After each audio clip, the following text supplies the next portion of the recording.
Chères lectrices, chers lecteurs, bienvenue sur BXFM pour une chronique européenne avec le livre bourré d'informations capitales de Maroun Labaki, Trump, tu ne nous auras pas, aux éditions La Boîte de Pandore. Le titre du livre nous donne une impression de partir en conflit contre M. Trump. Ce livre va surtout nous ouvrir les yeux sur notre Europe et tout ce qu'il faudrait réaliser face à un président américain dangereux qui ne nous veut pas de bien. Les États-Unis d'Amérique sont divisés entre les pros et les anti-Trump. L'Union européenne est morcelée en différents États qui n'arrivent pas à s'entendre. L'auteur, journaliste spécialiste de l'actualité européenne, connaît parfaitement son sujet. Ce livre nous dévoile les désinformations qui passent dans certains tabloïds étrangers. L'Europe n'est pas simple, la Belgique pas plus. Et c'est là que réside le danger face à un Trump compresseur. Heureusement, nous avons les clés en main pour entrer en résistance. Le bon fonctionnement de notre Europe est la solution à tous les problèmes.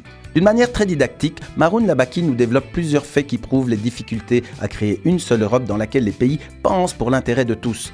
Le CETA en est un exemple qui n'a pas servi à l'Europe. En s'y opposant, la Wallonie et Paul Magnette en particulier n'a pas montré la meilleure image de l'Europe. Mais son refus était-il vraiment pour montrer que l'Europe était forte ? Pour certains, Paul Magnette n'a servi que sa cause de socialiste et assurer son avenir politique. Il aurait fallu parler de souveraineté partagée, pas d'État et encore moins de région.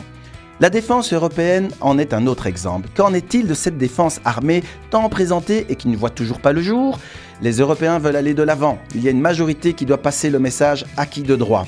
L'Union européenne œuvre énormément pour les programmes de recherche, mais il faut une Europe forte. Les pays doivent resserrer leurs liens. Il y va de la survie économique. Nos valeurs. L'Europe est un endroit où il fait bon vivre, ne l'oublions pas, et ces valeurs nous sont chères. L'Europe rime avec liberté, santé, dignité pour tous et respect. L'Europe a ses défauts, mais il y fait bon vivre. Je vous laisse découvrir toutes ces informations et bien d'autres, comme le Brexit, le traité de Rome, l'analyse des différentes mentalités européennes.